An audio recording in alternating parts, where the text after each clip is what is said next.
Day to you. Thank you बहन, thank you. सत श्री अकाल जी। सत श्री अकाल जी सरदार जी, सत श्री अकाल। मैं कहना जी मैं रोज ही खुश होना, हर घड़ी खुश होना। This is beautiful. वो वाकई वो हर बार खुश होते हैं। बिल्कुल, हर बार खुश भी होती है और काफी दूसरों को खुश रहने के लिए सिखा भी रहे होते हैं कि कैसे आप दैट इज द खुश ब्यूटीफुल रहना थिंग ना। वो आगे चीज पास ऑन भी कर रहे होते हैं। क्षमा पकड़ी हुई उन्होंने अपने हाथ में। अच्छा, बेसिक से शुरू करते हैं। आज बात करेंगे पोस्चर्स के हवाले से कि राइट हमारा पोस्चर क्या होना चाहिए, बैठने का क्या होना चाहिए, पोजीशन राइट, फिर खड़े होने की क्या होना चाहिए, इस हवाले से बताइएगा। जी बिल्कुल बहन, हमारा जो पोस्चर है अगर ठीक हो जाए, किसी भी चीज़ का पोस्चर अगर उसका अलाइनमेंट हो जाए तो उसकी जो है वो ज़िंदगी बढ़ जाती है उस चीज़ की। तो इंसान का जो पोस्चर ख़राब होने की वजह से बहुत सारे मसाइल बढ़ते जा रहे हैं, क्योंकि इंसान की जो मेन वायर है वो स्पाइनल कॉर्ड है, जिसको वर्टिब्रास में अल्लाह ने महफूज किया मजबूत हड्डियों के अंदर। क्योंकि पूरे जिस्म में जो आपकी सप्लाई दिमाग का कनेक्शन बॉडी के साथ और बॉडी का कनेक्शन दिमाग के साथ बनता है वो स्पाइनल कॉर्ड के जरिए बनता है, नर्वस सिस्टम के जरिए से। और अगर हम उसको अजीब किस्म के बेंड दे दें, अलाइनमेंट खराब कर लें, तो ज़ाहिर बात है पूरी बॉडी में जो है वो उसकी डिस्टर्बेंस होगी, पूरी बॉडी उससे डिस्टर्ब होगी। अगर हम बैठना सीख लें, खड़े होना सीख लें, पोस्चर को सीख लें, तो ऑटोमेटिकली हमारा जो अंदर इन ऑर्गन्स चल रहे हैं वो इंतहाई बेहतर तरीके से काम करना शुरू कर देंगे। मैं एक तरीका अभी आपके सामने बैठ के दिखाऊंगा। हम लोग हिप के पीछे बैठते हैं, ऐसे बैठते हैं, बिल्कुल ऐसे। जहाँ हिप एंड होता है वहाँ हम दुमची के ऊपर बैठते हैं। और ये दुमची पे बैठने का मतलब है कि हमारी जो आपकी जो बेस है वो बहुत बारीक है रीढ़ की हड्डी की, उस पर बैठने का मतलब है पूरा आपका स्पाइनल कॉर्ड डिस्टर्ब हो जाता है। हमें बैठना ये चाहिए कि जहाँ से हिप शुरू हो रहे हैं थाइस के साथ, पहले आपको थोड़ा सा आगे होना चाहिए, हिप को पीछे निकाल के अब आप सीधे हो जाएं, तो कभी भी आपकी टांगों में सुनपन नहीं आएगा जितनी देर चाहे बैठे रहें, और कभी भी आपकी टांगों के मसाइल नहीं होंगे, कमर में दर्द नहीं होगा। बहुत आसान है, कोई मुश्किल नहीं है, बहुत आसान टेक्निक है कि जब भी आप बैठें तो पहले थोड़ा सा आगे होएं, आप अपनी थाइस को अच्छी तरह टच कर लें और ये बिल्कुल आप कमर को सीधा कर लें। अब मेरी दुमची फ्री हो गई है, दुमची पे कोई वेट नहीं है, ठीक है, बिल्कुल कोई वेट नहीं है, जो कोक्सी है बिल्कुल वेट के बगैर है, इसमें पूरी कमर मेरी सुकून में आ चुकी है, किसी किस्म का प्रेशर नहीं है उसके ऊपर। और इसी तरह चेयर पे जब आप बैठें तो चेयर पे बैठने का तरीका ये होगा कि जहां से चेयर शुरू हो रही है, जहां आपने बैठना है, तो आपके घुटनों के जो पीछे वाला हिस्सा है वो उसके साथ टच होना चाहिए।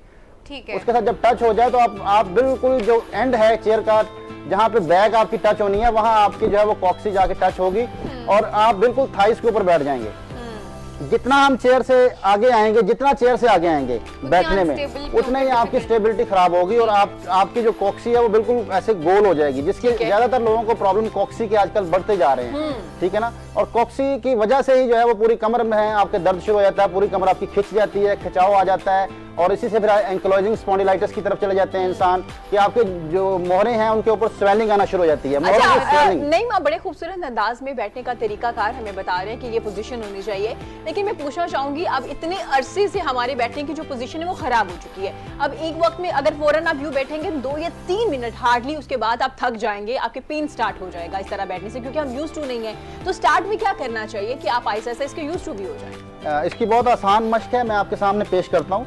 आप जब ऐसे बैठ जाएं तो आप यूं अपने घुटनों को पकड़ लें और कमर को सीधा करके ऊपर देखें और फिर पीछे देखें, ऐसे नीचे की तरफ कमर को पीछे ले जाएं। ये कैट पोज कहलाता है। आपने देखा होगा अक्सर कैट अपनी कमर को जो है ऐसे गोल कर रही होती है।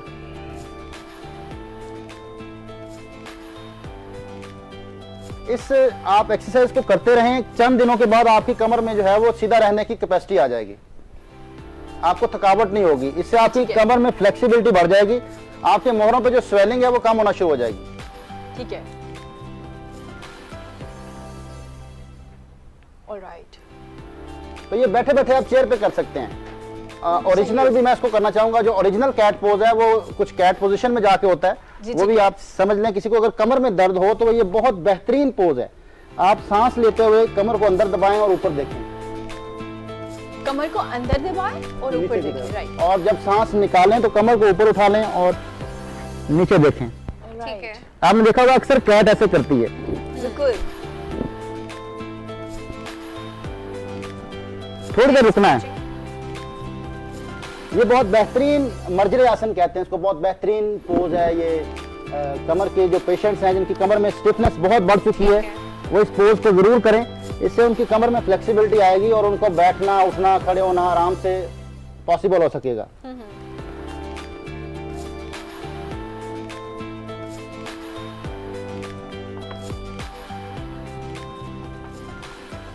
ये तो हमने बात कर ली खड़े होने की पोस्चर की। ठीक है। ठीक है। मैं चाहूंगा कि हमें खड़े होने का जो पोस्चर है, बैठने के पोस्चर की, सॉरी, खड़े होने का जो पोस्चर है उस पर भी हम बात कर सकें, जो हमारा अक्सर खराब होता है।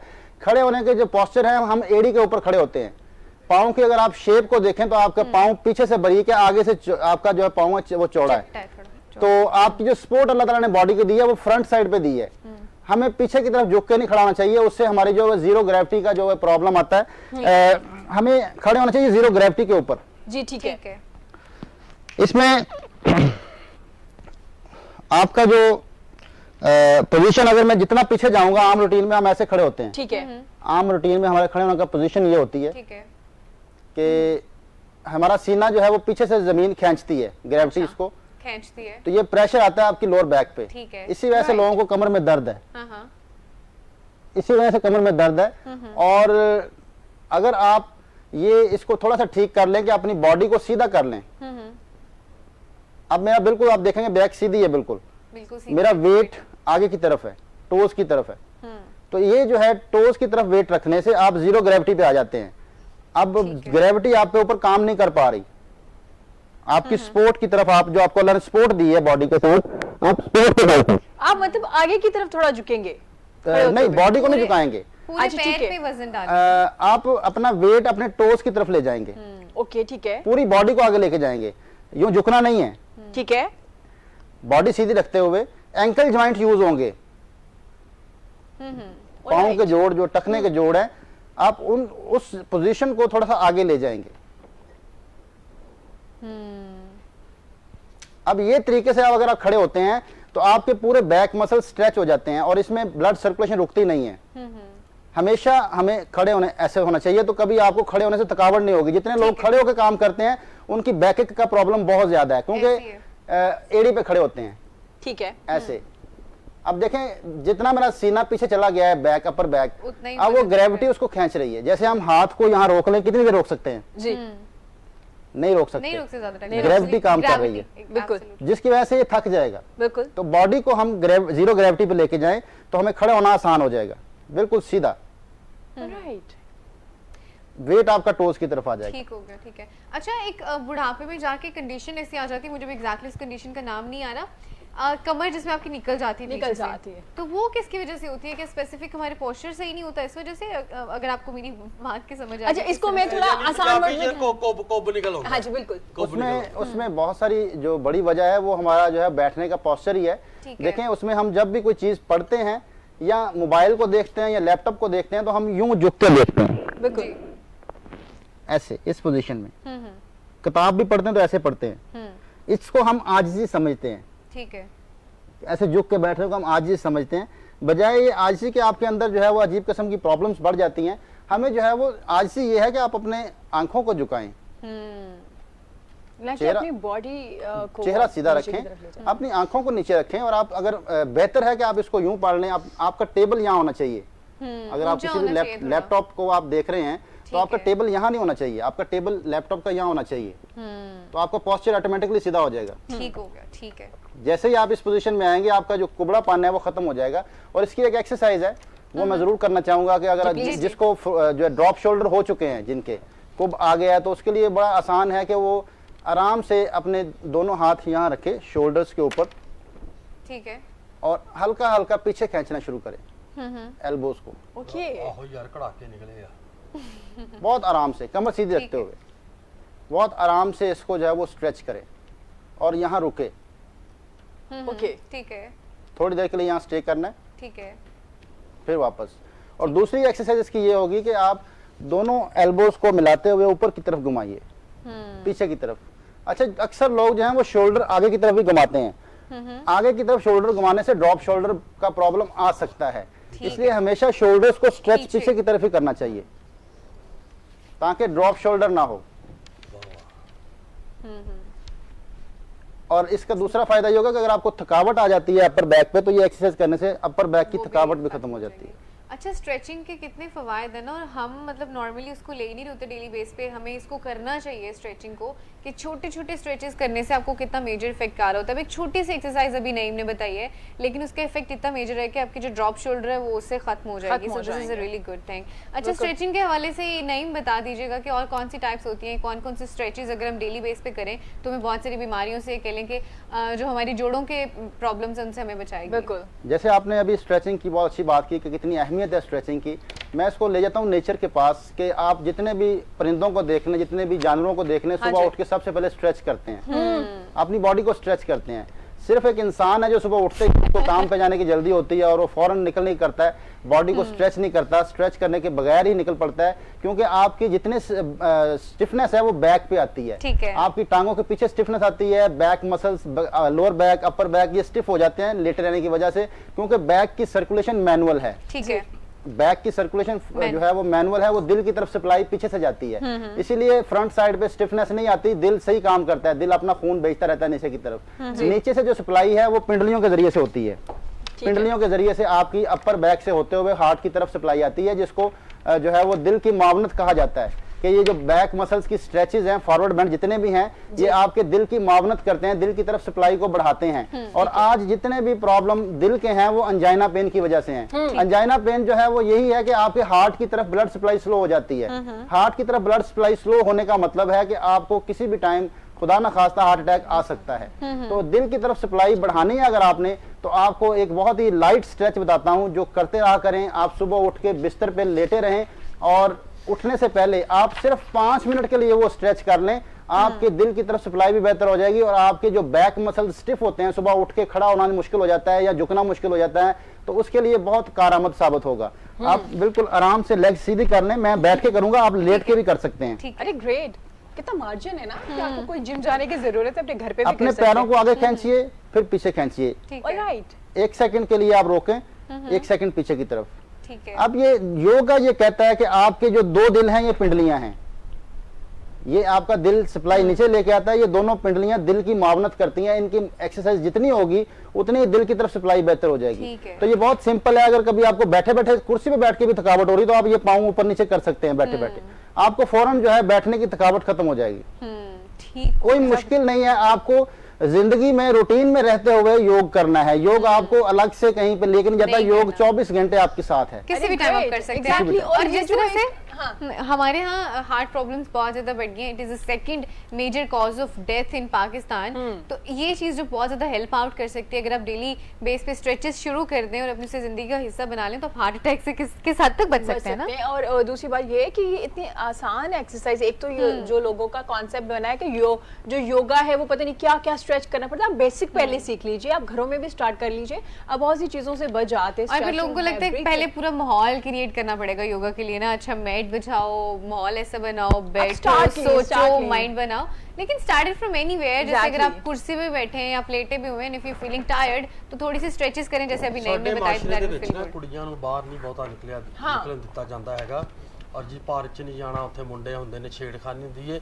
ਅਗਰ ਉਹ ਇਸ ਤਰ੍ਹਾਂ ਨਹੀਂ ਕਰ ਸਕਦੇ ਤੇ ਇਹ ਆਪਣਾ ਜਿਸ ਤਰ੍ਹਾਂ ਸਾਡੇ ਕੋਲ ਨਈਮ ਯੋਗੀ ਸਾਹਿਬ ਹੈਗੇ ਨੇ, ਇਹ ਆਪਣਾ ਆਨਲਾਈਨ ਵੀ ਕਲਾਸਾਂ ਦਿੰਦੇ ਹੈਗੇ, ਤੁਸੀਂ ਨਹੀਂ ਤੇ ਇੰਟਰਨੈਟ ਦੇ ਉੱਤੇ ਜਾ ਕੇ ਵੀ ਤੁਸੀਂ ਘਰ ਦੇ ਵਿੱਚ ਆਪਣੀ ਸਿਹਤ ਦਾ ਖਿਆਲ ਰੱਖ ਸਕਦੇ ਹੈਗੇ ਹੋ, ਔਰ ਘਰ ਦੇ ਵਿੱਚ ਹੀ ਤੁਸੀਂ ਇੰਟਰਨੈਟ ਤੋਂ ਵੇਖ ਕੇ ਤੁਸੀਂ योगा कर सकते हैं। तो योगा ਤੁਹਾਡੀ सेहत वास्ते बहुत ਵਧੀਆ है। बिल्कुल जैसी आपकी सेहत के लिए भी बहुत अच्छा है, आप भी स्टार्ट कीजिए और घर में स्टार्ट कर लीजिए, क्योंकि आपके पास वक्त कम होता है, बाहर तो निकलना तो नहीं नहीं बता रहे, जब आप स्टार्ट कर लीजिए, नेक्स्ट वीकेंड उन्होंने आपसे पूछना है। ठीक है, बल्कि मैं योगी नईम साहब मेरे टीचर हैं, मेरे उस्ताद जी हैं, तो मैं बहुत जल्द इनसे क्लासें लेने वाला हूँ। ये वो उस्ताद हैं जो अभी तक परेशान है कि इनके स्टूडेंट अभी तक कोई काम नहीं करे, बस नाम से मुझे उस्ताद बना लिया। अच्छा नहीं, आपने स्ट्रेचेस हार्ट के लिए बता दी कि अगर हम ये स्ट्रेचेस करेंगे तो वो हार्ट के लिए बेहतर होगा। इसके अलावा अगर जोड़ों के लिए है या कोई और प्रॉब्लम है, इसके लिए स्पेसिफिक स्ट्रेचेस। हार्ट का हम पूछ लेते हैं, उसके बाद हम ब्रीथ की तरफ चलते हैं, क्योंकि लास्ट टाइम हमारा वो इतना ब्रीदिंग का भी रह गया था। ठीक है, ब्रीदिंग से फिर हम वापस आ जाएंगे स्ट्रेचेस पे। हार्ट जो है आपका जो है वो जाहिर बात है पूरी बॉडी को सप्लाई देता है, पूरी बॉडी को पंप करता है, ब्लड पंप करता है, लेकिन ब्लड को वापस नहीं लेता। ठीक है, ब्लड दिल की तरफ जो आता है वो मैनुअल है, वो आपकी हरकत से ही हो सकता है। हम लोग जितना हरकत को रोक लेंगे, फिजिकल पोजीशन को रोक लेंगे, उतना ही ज्यादा आपका हार्ट डिस्टर्ब होगा, उसको जो है वो परेशानी होगी, इसके लिए आपकी जो काफ मसल्स हैं जिनको पिंडलियां कहते हैं, इनका स्ट्रेच बहुत जरूरी है। जिस तरह डॉक्टर साहबान जितने भी हैं वो कहते हैं वॉक करें। वॉक करने से आपकी पिंडलियों के मसल्स यूज होते हैं, जिससे आपकी ब्लड सप्लाई दिल की तरफ बेहतर होती है। जैसे ही दिल की तरफ ब्लड सप्लाई अच्छी होती है तो दिल रिलैक्स हो जाता है। तो दिल के लिए एक और मैं मुद्रा भी बयान करना चाहूंगा, उसको जीवत मुद्रा कहते हैं योग में। जब कभी खुदा ना खास्ता हार्ट पेन हो तो अक्सर जुबान के नीचे गोली रखने के लिए मुयस्सर नहीं होती, तो मैं आपको एक ऐसी टेक्निक बताता हूँ, आप उसको अप्लाई करें, 5 मिनट के अंदर हार्ट की पेन खत्म हो जाएगी। अच्छा, बहुत आसान है। अपनी पहली उंगली को फोल्ड कर लें जी ऐसे, और इसके ऊपर से अंगूठा लाएं और दरमियान की 2 उंगलियों के साथ यूं मिलाएं कि सिर्फ आप पहले पोल टच हो जाएं, जोर नहीं लगाना। छोटी उंगली को अलग कर लें। इसको जीवत मुद्रा कहा जाता है, हरदिया मुद्रा कहा जाता है, अपान वायु मुद्रा इसका नाम है। इसको जीवत जिंदगी का मुद्रा कहा जाता है। और योग ये कहता है कि जिसको हार्ट का प्रॉब्लम नहीं भी है, वो अगर ये जीवत मुद्रा बनाता है डेली 10 मिनट, तो उसको कभी भी हार्ट का प्रॉब्लम नहीं आएगा। अच्छा, नहीं दोबारा से बताइएगा, कौन सी फिंगर डाउन करनी है और कौन सी? ये इंडेक्स फिंगर को डाउन कर लें, इसके ऊपर से अपने थंब को लेके आएं और ये जो दरमियान में 2 उंगलियां आपकी, इनके पोर टच कर लें। ऑलराइट, थंब से, और मिडिल फिंगर स्ट्रेट, जो लिटिल फिंगर वो स्ट्रेट रहेगी। छोटी उंगली को बिल्कुल सीधा रखें आप। ओके, तो ये देखें दिल की तरह बन जाता है। दिल की जो शेप है वो इसी पोजीशन में है। That's absolutely right. और ये अगर आप करते हैं तो इससे आपको हार्ट प्रॉब्लम नहीं आएगा। बिल्कुल ही गलत है। थोड़ा सा गलत नहीं, काफी ज्यादा गलत ठीक है, लेकिन आप वो इतनी स्ट्रेच नहीं है, बिल्कुल वैसे ठीक बनाया है। लेकिन नहीं भाई, ये मेरा हाथ ठीक है, देखियो। जी जी, ठीक है, बेहतरीन है। तोता बन गया, नहीं तो सब तो बेहतर है। तोता बन गया। ठीक है। सो ये हार्ट के किस तरह से इफेक्ट कर रहा होता है? और इसके साथ ब्रीथ का क्या लिंक है? किस तरह से ब्रीथ करेंगे, और क्या सिर्फ फिंगर्स को इस तरह से करने से? हार्ट के हवाले से मैं ब्रीथिंग का भी थोड़ा सा बात करना चाहूंगा। ब्रीथिंग तो दिल से दर्द हो गया है, कर लिया करो। नहीं, ब्रीदिंग जो करते हैं, और अक्सर हमारा जो हमारा हार्ट प्रॉब्लम है वो ब्रीदिंग गलत करने की वजह से होता है। हम लोग जब सांस को सीने में लेते हैं तो दिल की धड़कन तेज होती है। जो ओरिजिनल ब्रीदिंग का तरीका है, अगर आप बच्चे को देखें तो वो पेट से सांस ले रहा होता है, उसका पेट हिल रहा होता है, सीना नहीं हिलता। तो जितना सांस को सीने में शिफ्ट कर लेंगे, सीने की पसलियों को आप ऊपर नीचे करेंगे, इससे आपकी हार्ट बीट डिस्टर्ब होगी, हार्ट बीट तेज होगी। और जितने लोग सांस लेते हैं वो सीने से लेते हैं, और जो बच्चे हैं वो पेट से लेते हैं। और जब कोई गहरी नींद सोया होता है, आपने देखा होगा, जब कोई गहरी नींद सोया होता है तो उसका सांस भी पेट से चल रहा होता है, उसका पेट ऊपर नीचे हो रहा होता है। तो जेन्युइन तरीका जो बॉडी का है सांस लेने का, वो पेट से है।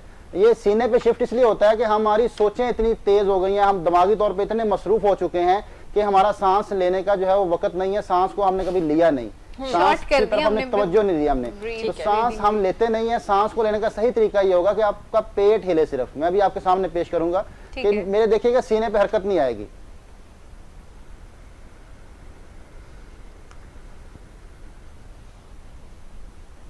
ਤੁਹਾਡਾ ਢਿੱਡ ਤੇ ਹਿੱਲਣ ਨਹੀਂ ਡਿਆ ਭਾਜੀ? हिल रहा है, ठीक है, ਮੈਨੂੰ ਨਹੀਂ ਹਿਲਦਾ ਨਜ਼ਰ ਆਉਣ ਡਿਆ। बेहतरीन हो गया। इससे आपका सीना फ्री हो जाएगा। जैसे ही सीना फ्री होगा तो आपका हार्ट सुकून में आ जाएगा।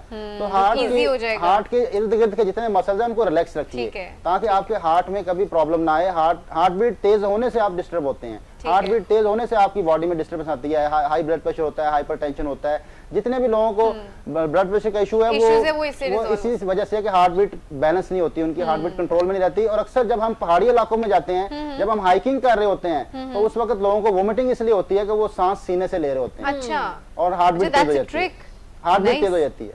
तो कभी भी आप अच्छा, ਇਹਦਾ ਟਾਈਮ ਟੇਬਲ ਕੀ ਹੈਗਾ ਯੋਗਾ ਦਾ ਭਾਜੀ? ਕਿਹੜੇ ਟਾਈਮ ਕਰਨਾ ਚਾਹੀਦਾ ਹੈਗਾ? 24 घंटे में जब आपको वक्त मिले, जब आपका दिल करे। ये नहीं हमेशा बताता है। हाँ, हमेशा ही कहते हैं। आपके लिए ये फ्री, आप 24 घंटे में किसी भी वक्त जब आपका दिल करे आप करें। लेकिन एटलीस्ट करें, सिर्फ पूछे नहीं, करें। जब जैसी को इतना वो करेंगे ना, जिस ने आज ही शुरू कर देना। अच्छा, मुझे लगता है अक्सर लोग ना पेट से इसलिए भी सांस नहीं ले रहे होते क्योंकि लग रहा होता है अगर पेट से सांस लेंगे तो उनका पेट फंस जाएगा, निकल के बाहर आएगा।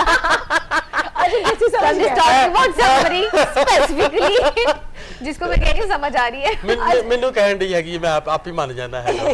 जी नहीं, उससे पेट तो नजर आएगा, लेकिन बाकी जो मसाइल होंगे वो बहुत खर्चे वाले हैं, बहुत प्रॉब्लम वाले हैं। लाइफ आपकी जो है उससे डिस्टर्ब होती है। तो पेट को नजर आने बल्कि आना चाहिए, ताकि आपको थोड़ी सी शर्म महसूस हो और उसे कम करें आप।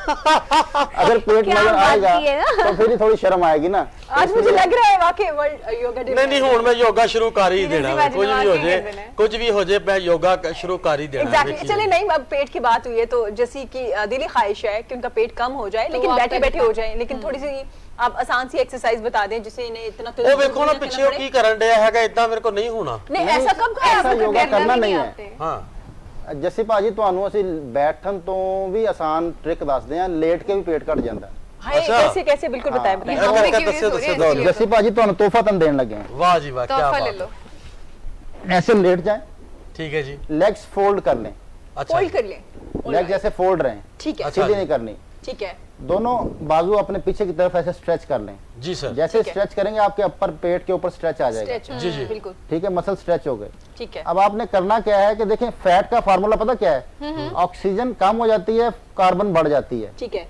कार्बन 5 हो जाती है, ऑक्सीजन 3 हो जाती है। तो बहुत आसान है कि आप कार्बन को निकालिए, ऑक्सीजन को बढ़ाइए। ऑक्सीजन बढ़ाने के लिए लंबे सांस लेने की जरूरत नहीं है, क्योंकि ठीक है। अंदर स्पेस होगी तो ही ऑक्सीजन बढ़ेगी। तो कार्बन को निकालना होगा। मैं अभी सांस निकालूंगा आपके सामने और उसको 2-3 दफा निकालूंगा एक ही निशिस्त में। हम आम रूटीन में सांस को निकालते नहीं है, हमें निकालना आना चाहिए। ये देखें, मैं अभी सांस निकालूंगा ना, फिर मेरा पेट अंदर जाएगा। अभी और निकाल सकता हूं मैं पेट को ढीला छोड़ूंगा, ऊपर आएगा, लूंगा नहीं, फिर निकालूंगा।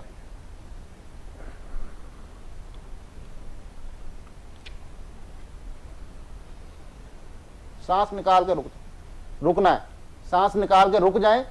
आपके थोड़ी देर में सांस लेने की जब दिल चाहेगा तो ऑक्सीजन लेवल एकदम बढ़ेगा, क्योंकि लंबा सांस आएगा। फिर सांस निकाल के रुकने के बाद जो सांस आएगी वो लेनी नहीं पड़ेगी। उसके लिए आपको दिक्कत या कोई भी आपको कोशिश नहीं करनी पड़ेगी। आपकी सांस ऑटोमेटिकली लंबी सांस आएगी। जैसे ही लंबी सांस आएगी तो आपका जो है वो पेट कम होना शुरू हो जाएगा, ऑक्सीजन लेवल बढ़ना शुरू हो जाएगा। एक बार दोबारा करता हूं,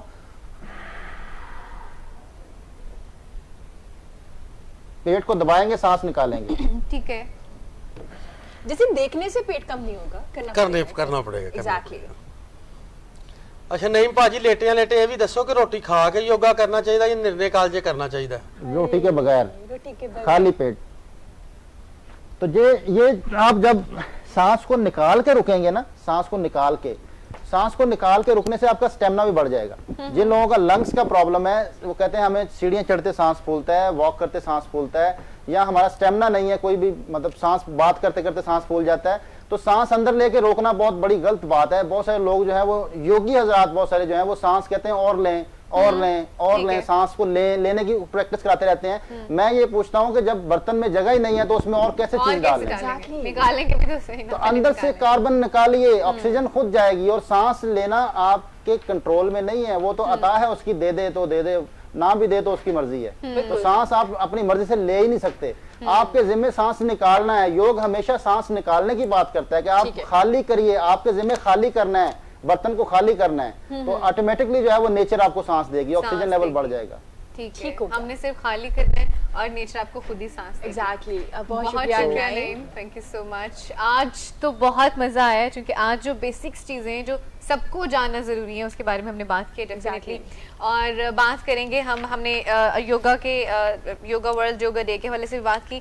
फिर बात करेंगे स्कूल ऑफ योगा के हवाले से, जो कि नईम का स्पेसिफिकली एक इंस्टीट्यूट है जिसमें आई गेस कुछ नईम थोड़ा सा उसके हवाले से बताइएगा, फिर हम आगे बढ़ेंगे। जी, स्कूल ऑफ योगा जो है हमारा, हमने इसको पूरे पाकिस्तान में जो है वो ऑनलाइन शुरू किया हुआ है। ऑनलाइन हम जो है वो इसमें ये हमारे मुख्तलिफ ग्रुप्स हैं, और इसके स्कूल ऑफ योगा में हम बेसिक योग से लेके जो एडवांस योग तक हम इसकी ट्रेनिंग देते हैं। कोई भी इसमें शामिल हो सकता है। इसके हमारे जो हेड हैं वो सैयद उबैदुल्ला शाह साहब हैं, वो कराची में होते हैं, और अब्दुल रसूल चन्ना साहब जो मौजूदा में जहाँ से योग की शुरुआत है वहाँ पे मौजूद है। लेकिन इसको हम ऑनलाइन लेके चल रहे हैं, पूरे पाकिस्तान में हम इसको जो है लेके चल रहे हैं, बल्कि इसमें बहुत सारे योगी बाहर से भी ऐड है, दूसरे मुल्कों से भी, जो लोगों को सिखाते हैं। तो स्कूल ऑफ योग जो है वो इंटरनेशनल लेवल का स्कूल ऑफ योगा है, जिसमें आपको इंटरनेशनल लेवल के योगी आपको टीच करते हैं, योग है। बेसिक से लेके एडवांस लेवल तक। अच्छा, बेहतरीन हो गया फिर तो। We would ask everybody to join it, क्योंकि it's gonna help you a lot. ਇਸੇ ਗੱਲੋਂ ਤਾਂ ਕਹਿਣਾ ਮੈਂ ਤੁਹਾਡਾ ਸ਼ਗਿਰਦ ਪੈ ਗਿਆ ਵਾਂ। जहाँ पे ना सिर्फ अब नेशनल जितने भी योगा एक्सपर्ट्स हैं उनसे सीख रहे होंगे from the international yoga experts as well. बाकी इरम, आज हमने योगा के हवाले से जहाँ हमने सीखा हाउ टू ब्रीथ प्रॉपरली, सांस किस तरह से अच्छे तरीके से लेते हैं, स्ट्रेचेस किस तरह से करते हैं और स्ट्रेचिंग कितनी जरूरी है। मेरे ख्याल से आज तो आपको इसकी अहमियत का अंदाजा हो गया होगा कि हमारी जिंदगी में स्ट्रेचिंग कितनी जरूरी है, किस तरह से हेल्प आउट कर रही है। बिल्कुल राफिया, जैसे आप जिक्र कर रही थी कि कितनी अहम है स्ट्रेचिंग करना और ब्रीथ ठीक से लेना, और ये बड़ा इंपॉर्टेंट है। अक्सर हम बात करते हैं कि लोग सही से सांस नहीं लेते, हमारा शुमार भी उन्हीं में होता था कि हम भी सांस सही से नहीं लेते थे। इनहेल कैसे करना है, एक्सेल कैसे करना है, हमें नहीं पता चलता था। खैर, मैं ਅੱਜ ਤੋਂ ਬਾਅਦ ਭਾਈ ਢਿੱਡ ਤੋਂ ਸਾਹ ਲੈਣਾ ਚਾਹੁੰਦਾ ਹੈਗਾ। हाँ, वैसे चाहे जितना मर्जी बाहर निकला है। हाँ, बिल्कुल। और इसके अलावा हमने कम भी करेंगे पोस्चर के हवाले से भी बात की कि सही पोस्चर क्या होता है। ये तो मतलब हमारी बेसिक्स है ना कि बैठना किस तरह से है, चलना किस तरह से, खड़े किस तरह से होना है, लेकिन उसको अगर हम सही रखेंगे तो लॉन्ग टर्म में किस तरह से इफेक्ट कर रहा होता है। जितने भी हमारे जोड़ों के दर्द है, स्पाइनल कॉर्ड की दर्द है, बैक पेन जो निकल आती है, वो आपकी सारी सही हो जाएंगी अगर आप इस तरह से इसको प्रॉपर्ली कर रहे हो। बिल्कुल। और वैसे भी आपको एक चीज तो क्लियर हुई कि जरूरी नहीं है कि योगा करने के लिए डायरेक्ट किसी योगी के पास जाएं, पहले पूरा टाइम निकालें और फिर 2-3 दिन के बाद ये कह के छोड़ दें कि भाई मेरा टाइम मैनेज नहीं हो रहा था, मैं अक्सर से मैनेज नहीं कर पा रहा या नहीं कर पा रही, इसलिए योगा छोड़ दिया। तो बेसिक जो चीजें, स्ट्रेच करना, जैसे उन्होंने कहा सुबह उठते साथ पहले स्ट्रेच करना चाहिए। And how much important it is Iram ना, मतलब हम कितना इग्नोर करते हैं। जैसे उन्होंने कहा कि परिंदे सुबह उठ के सबसे पहले स्ट्रेच, बिल्लियां घरों में जब ने पाली होती है सुबह बिल्लियां ऐ करदे हैं। एग्जैक्टली। तो हमारे लिए भी स्ट्रेचिंग उतनी जरूरी है। मेरे ख्याल से अब से हम भी इसको शुरू करेंगे, in the morning stretching start करेंगे डेफिनेटली। हाँ जी, ये बड़ा अहम भी है। खैर, योगा के हवाले से बात की और अब और एक और चीज मुझे बार बार ठहर ठहर के इसलिए याद है, because I have actually learned all of those things. Stamina की भी बात की है कि स्टेमिना इससे बहुत ज्यादा बिल्टअप हो सकता है। सो ये एक बड़ा प्लस पॉइंट है कि अगर आपने अपना स्टेमिना बिल्टअप करना है, if you are a mountaineer और समथिंग, और अगर आप हाइकिंग और ट्रैकिंग बेहतर करना चाह रहे हैं तो आप योगा के थ्रू भी कर सकते हैं। एग्जैक्टली। और योगा के थ्रू उन्होंने एक चीज भी बताई, जब आप हाइकिंग कर रहे होते हैं तो अक्सर लोगों को वॉमिट होना शुरू हो जाती है। उसका ये मतलब होता है कि आप सीने से सांस ले रहे होते हैं, आप पेट से नहीं ले रहे होते हैं। जब आप पेट से सांस लेंगे तो आपको वॉमिट वगैरह पेट चों किद्दां साह लईदा? यही तो उन्होंने सिखाया। ये सिखा ਉਹ ਉੱਥੇ ਲੇਟੇ ਹਨ, ਮੈਂ ਇੱਥੇ ਬੈਠਾ, ਮੈਨੂੰ Actually, हम आपको ब्रेक के बाद में और राफिया भी बता देंगे जितना हम भी समझ। खैर इदां एग्जैक्टली, बिल्कुल ऐसे ही है जैसे आप बिल्कुल सही से। ਇਹਦੇ ਨਾਲ ਤਾਂ ਬਹੁਤ ਜ਼ਿਆਦਾ ਬੰਦਾ ਹਿਲਦਾ है। हाँ, कोई बात नहीं, स्टार्ट में ऐसा होगा ना, जब आप यूज्ड टू हो जाएंगे फिर ऐसा नहीं होगा। योगा के हवाले से हमने बात की, अब मुझे बड़े अच्छे से अंदाजा। तू पेट तो साह ले के वहां। मैं पेट से ही सांस ले रही हूँ अभी भी। अच्छा, हाँ, मेरी प्रैक्टिस हो चुकी है ना, इसलिए। ये आई एम डूइंग इट। ਇਹਦਾ ਕੀ ਮਤਲਬ? I am doing.